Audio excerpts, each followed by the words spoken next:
Halo watazamaji, habari zenu, mnaendeleaje? I hope mnaendelea vizuri. Mimi niko mzima kama kawaida. Selina niko kwenye siria yangu ya kwenye gari. Mnaona hali ya hewa na mimi nimewaka. Jua linawaka kweli kweli leo. Kuna joto. Japo nimevaa nguo kidogo nzito, saizi zinanipa joto kama nini. Asanteni kwa kucomment, kushare na kulike kwenye video zangu. Nafurahi kwamba watu mnafuatilia na mna implement vitu ambavyo mnavisikia.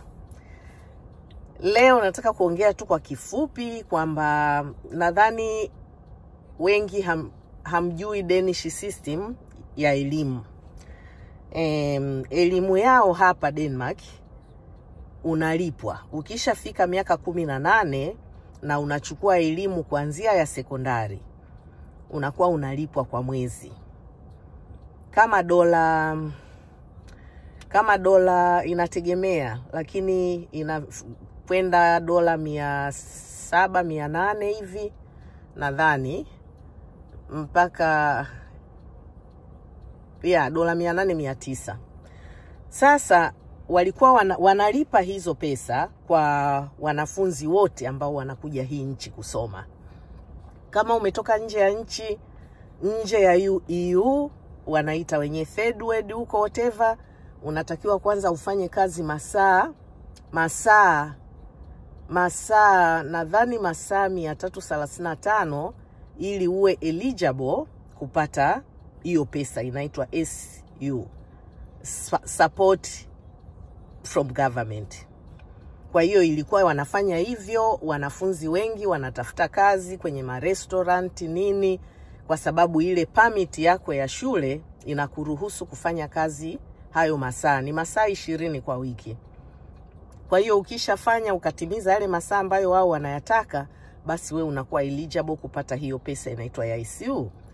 Na wale wengine wote wanaosoma high school, wanaosoma gymnasium, wanaosoma elimu yoyote ambayo iko inajulikana na serikali, unalipwa hizo pesa. Kwa hiyo kila mtu alikuwa anapata pesa. Ulikuwa unaenda sehemu nyingine wanaita high school. High school ya Denmark sio kama high school ya kwetu ya Tanzania. High school za hapa unaenda 10 weeks, lakini unajilipia we mwenyewe. Kwa hiyo pia watu kama wale walikuwa wanaweza wakapata hiyo pesa ya SU. Sasa serikali imefanya mabadiliko. Kwamba kuanzia sasa vyuo vyovyote ambavyo haviko eligible, nadhani ninaweza nikachukulia labda vyuo vya kidini, kuna watu wana vyuo fulani hivi ambavyo zamani watu walikuwa wanapata SU, saizi wameamua hawatatoa tena SU kwenye hivyo vyuo. Yet government inalalamika kwamba haina watu wa kufanya kazi. Government ya Denmark, na kama government yoyote ile ya ulimwenguni huku Western, wana shida sana ya kupata watu wa kufanya kazi, kwa sababu generation iliyopo ni ya wazee. Hawana vijana na hawazaani. Sasa kule kutokuzaana ndo kunawafanya sasa wanakosa watu wa kufanya kazi.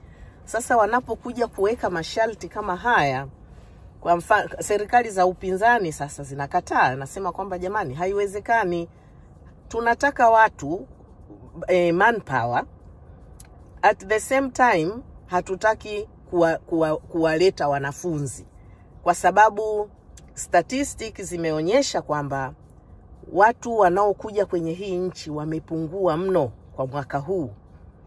Wameingia watu nadhani kama 8,000 hivi na kitu, na hao ni wanafunzi. Lakini wale ambao wanakuja kwa kuolewa, kwa kufanya nini, hesabu yao ni ndogo sana. Kwa hiyo statistic inaonyesha kwamba namba zinazidi kushuka. Hawaangalii hilo.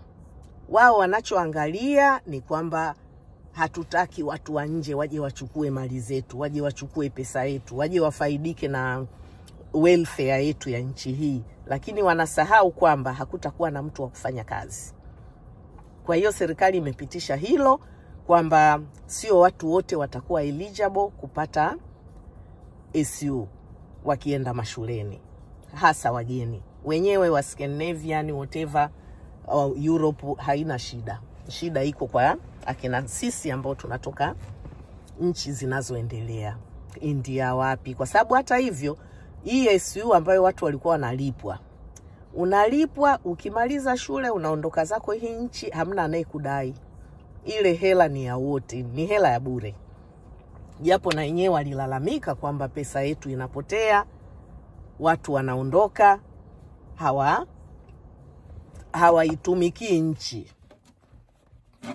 Ndio hivyo ilivyotokea. Kwa hiyo Denmark imeamua kwamba sasa haitatoa SU kwa watu wote. Itatoa kwa SU kwa wale watu ambao wako eligible na vyuo ambavyo vinaeleweka. Hiyo ndo kwa kifupi niliyotaka kuongea. Alafu guess what? Wote nyinyi najua mnamjua Ibrahim Traore.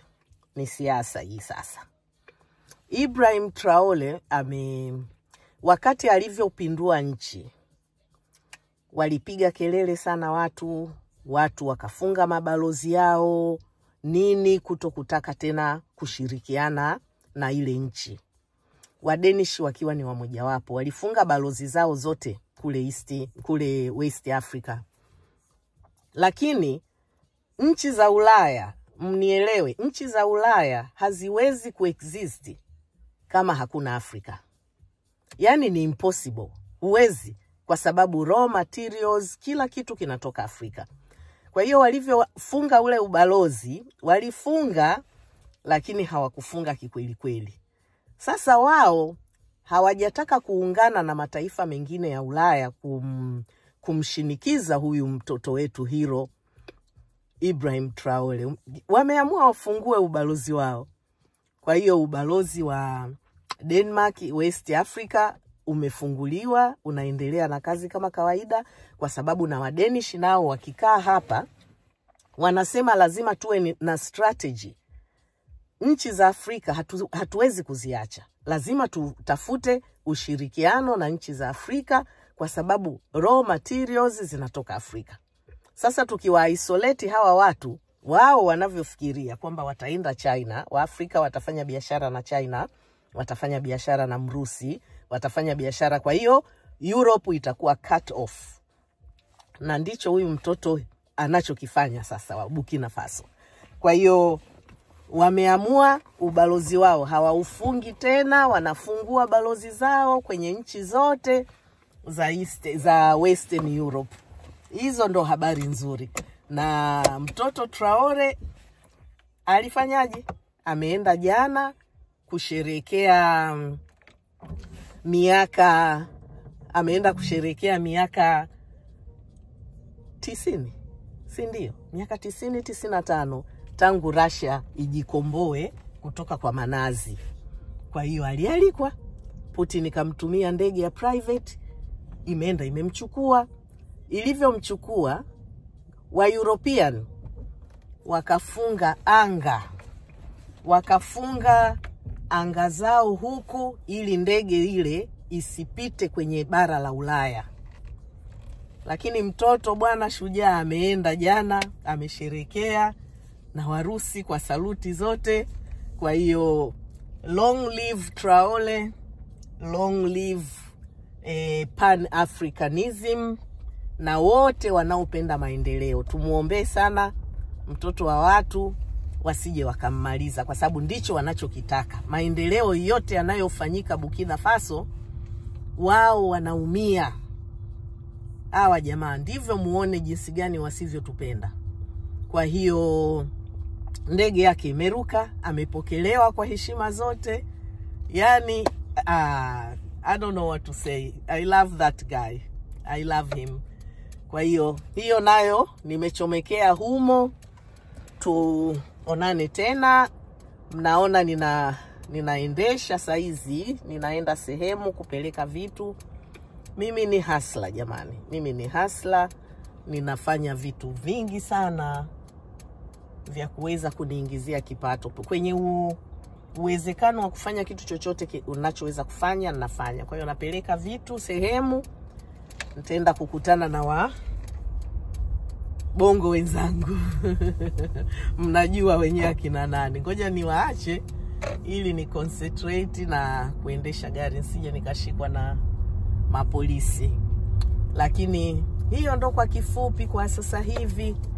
Kama nitakuwa na habari yoyote nitawaunganishia tena hapa. Hapa nimepita eneo ambalo ninafanya kazi. Nakuaga nafanya kazi hili eneo. Kwa hiyo nilipaki gari, nilikuwa naweka viti. Mnaona nimenunua makusheni haya. Haya makusheni nitayaweka vizuri, mtaona gari yangu jinsi itakavyopendeza. Guys, I love you all. Take care. Today is Saturday. Sun is shining. People are happy, you know. So I will see you in my next clip. Now I'm driving like 150 kilometers, I think. So I will see you guys later. Take care.